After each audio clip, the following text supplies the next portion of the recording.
জীবন্ত কুকুরকে ক্ষুধার্ত কুমিরের মুখে ঠেলে দিল বাগেরহাটের মাজারে থাকা কিছু শহরের বাচ্চা। জানা গেছে ক্ষুধার জ্বালা মিটাতে না পেরে খাবারের সন্ধানে সবাইকে একটু উত্তক্ত করাই ছিল কুকুরটির অপরাধ। কুমিরের মুখে ঠেলে দিয়ে কুকুরটির অসহায়ত্ব নিয়ে মজার ছলে ভিডিও ধারণ করছিল কিছু মানুষরূপী জানোয়ারের দল। এদিকে বিনামূল্যে 1000-এর অধিক মানুষকে কিডনি প্রতিস্থাপন করা ডাক্তারের কাছে 5 লক্ষ টাকা চাঁদা দাবি করলো কিছু চান্দাবাজ মাদার। জানা গেছে চাঁদার টাকা না দিলে হাসপাতালে থাকা ডাক্তার ও কর্মীদেরকে প্রাণনাশের হুমকি দেওয়া হয়। আসলেই ভাই অন্ধের দেশে আয়না বিক্রি করাটা অত সহজ কাজ নয়। অন্যদিকে বগুড়ায় ডিশ ব্যবসায়ীর সাথে আলগা পিরিত চাইতে গিয়ে মারা খেলো এক মারানি। জানা গেছে ডিশ লাইনের কানেকশন নিতে গিয়ে তার রকেটের সাথে নিজের সকেট কানেক্ট করায় 34 ইঞ্চি টিভির পর্দা ফেটে যায়।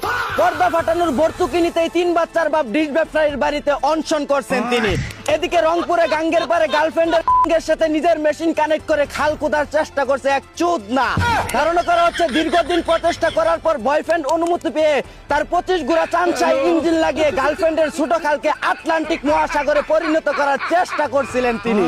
অন্যদিকে সেলোয়ারের নিচে তলোয়ার দিয়ে আর কাউকে ভয় দেখাবার না বলে মুসলেকা দিলেন ব্রাহ্মণবাড়িয়ার এক বেড়া আক্তার বেডি। ধারণা করা হচ্ছে দীর্ঘদিন ধরে সেলোয়ার কামিজের নিচে বেলুন দিয়ে নকল দুধু বানিয়ে তলোয়ার লুকিয়ে টিকটকে নাচানাচি করতেন তিনি ফলোয়ার কামানোর জন্য। এদিকে শাহবাগ চত্বরে আজাদিদের হাতে গণসুদন খেলো সমকামিতা করা একদল চুদনা। ধারণা করা হচ্ছে রাতের আধারে লাড়িয়ে লাড়িয়ে বাইরে বাড়ি ঠাস ঠাস শব্দ হলে জনগণ এসে তাদেরকে আইক্যওয়ালা বাস দিয়ে ইচ্ছা মতো গণসুদন দিয়ে দেয়। যেখানেই দেখবেন সমকামিতা সবাই মিলে করুন বিরোধিতা। অন্যদিকে আনোয়ার টিভির সাংবাদিকের সাথে বক্সিং খেলতে রোবোটিক হাত লাগালেন মিরাজ আফ্রিদি। জানা গেছে হাত না থাকার পরও তাকে হ্যান্ডেল মারার জন্য অপমান করায় তিনি 6-9 বিলিয়ন ডলার দিয়ে রোবোটিক হাত লাগিয়েছেন সবাইকে হ্যান্ডেল মেরে দেখানোর জন্য। এদিকে নাটোরে ঘরে ঢুকে ধর্ষণের চেষ্টা করায় ধর্ষকের নুনটু কেটে দিল এক সাহসী তরুণী। জানা গেছে ফাঁকা বাড়িতে তরুণীকে একা পেয়ে জোরপূর্বক ধর্ষণ করতে চাইলে উপায় না পেয়ে তিনি আত্মরক্ষার জন্য চাকু দিয়ে তার পাখি কেটে দেয়। এমন সাহসী মেয়ে যেন বাংলার প্রতিটি ঘরে ঘরে জন্ম নেয়। এতক্ষণ শুনছিলেন দেশের সংবাদ, এখন শুনবেন আন্তর্জাতিক। লেবাননের উপর ইসরায়েল হামলা করায় আবেগের সুদনে কেন্দ্রে দিলেন জাতীয় ক্রাশ মিয়া খলিফা।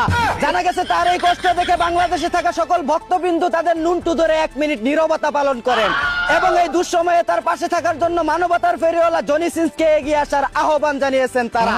অন্যদিকে ইরান আমেরিকা যুদ্ধের মধ্যস্থতা করতে পাকিস্তানে 21 ঘন্টা আলোচনা করে সমাধান না হওয়ায় আবারও মারা খাওয়ার জন্য আমেরিকা চলে গেলেন ডোনাল্ড ট্রাম্প।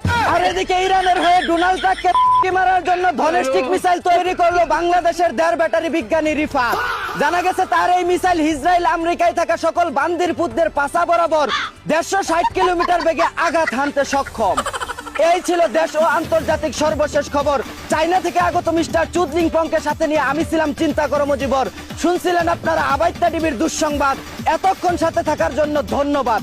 ভিডিওটি ভালো লাগলে উড়াধুরা শেয়ার করে দিন। বিনোদনকে বিনোদন